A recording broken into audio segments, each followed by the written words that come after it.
Assalamualaikum warahmatullahi wabarakatuh. Hello everyone, good morning. How are you today? Hopefully you all are in good condition.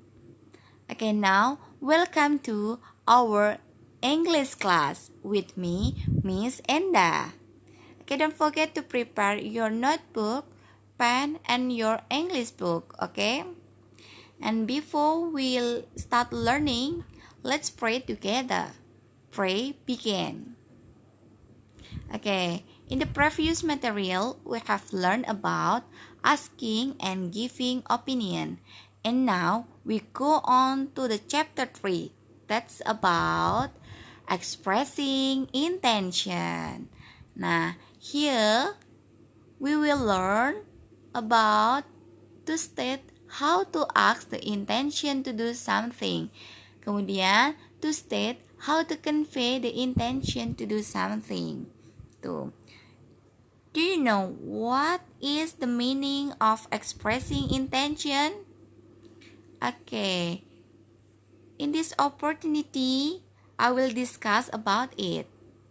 Expressing intention means words or sentences to state our plan or something that we intended to do in the future.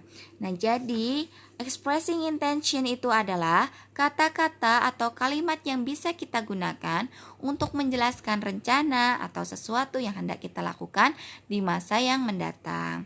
Dalam kehidupan sehari-hari, kita banyak berinteraksi dengan orang lain ya tentunya. Nah, ada kalanya kita perlu menyampaikan maksud atau niat tertentu kepada orang yang kita ajak bicara. Nah, dalam hal tersebut dikenal dengan expression intention. Nah, karena masih berupa harapan, maka tenses yang digunakan adalah future tense, gitu ya. Oke, selanjutnya kita akan membahas mengenai asking intention.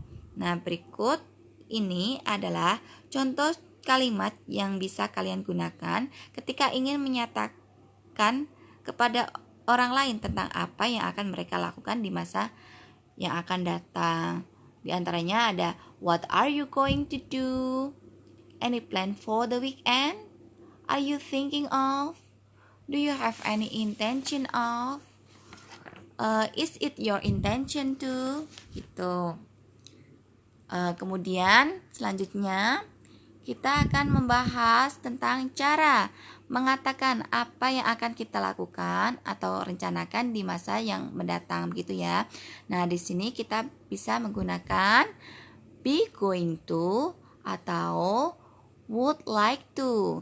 Nah, do you know what are the differences between be going to or would like to? Oke, yuk mari kita simak. Untuk be going to di sini memiliki kesamaan dengan will or shall ya pada simple future. Nah, perbedaannya itu apa? Perbedaannya kalau be going to itu menyatakan aktivitas yang akan dilakukan pada waktu yang akan datang yang sudah direncanakan. Tapi kalau will or shall itu untuk menyatakan aktivitas yang belum direncanakan. Jadi belum jelas kapan akan dilakukannya begitu. Oke, untuk polanya, let's see the pattern. Penggunaan be going to, kita bisa menggunakan pola-pola seperti subject plus to be, is, am, are. Nah, di sini am untuk subjek I.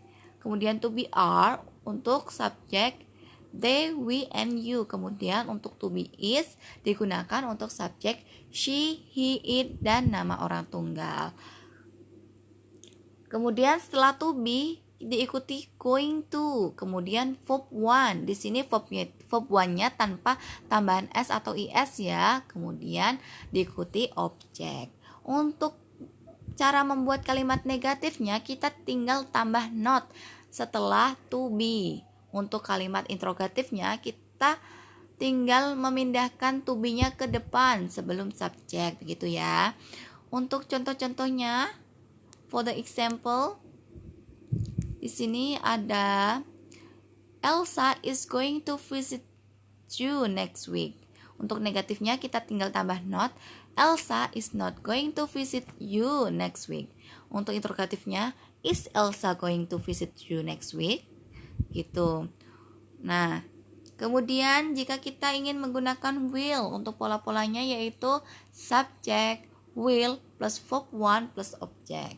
Untuk negatifnya sama, kita tinggal tambah not setelah will, dan untuk interrogatifnya kita tinggal memindahkan will ke depan sebelum subject, begitu ya. For the example, next time I will make cake for you. Kemudian untuk negatifnya, next time I will not make some cake for you. Untuk interrogatifnya, will you make some cake for me next time? Gitu. Oke, selanjutnya untuk penggunaan would like to. Nah, would like to di sini memiliki arti ingin, bisa juga dimaknai akan. Dan di sini penggunaan would like to merupakan lebih sopan begitu ya daripada going to atau will. Untuk pola-polanya, di sini ada subject, would like to plus verb 1 plus object. Untuk negatifnya sama, kita tinggal menambahkan not setelah would, dan untuk interrogatifnya kita tinggal memindahkan would ke depan sebelum subject gitu ya. For example, Donnie would like to visit his aunt next week. Untuk negatifnya, Donnie would not like to visit his aunt next week. Untuk interrogatifnya, would Donnie like to visit his aunt next week? Gitu. Nah, tadi kita sudah belajar mengenai expression intention. Intinya di sini adalah expression intention itu untuk mengungkapkan keinginan atau harapan atau apa yang kita lakukan di masa yang akan datang. Oke, cukup sekian ya penjelasan tentang expression intention. Nah, sekarang mari kita simak contoh dialog berikut. Check it out.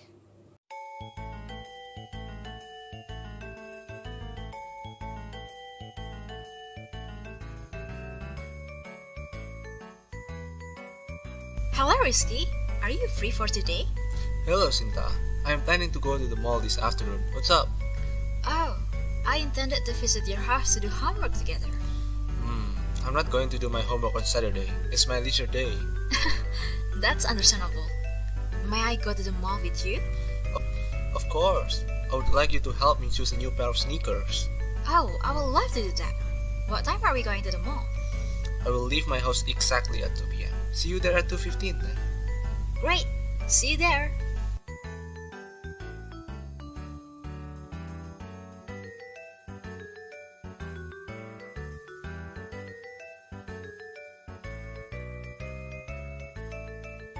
Hello, Sinta.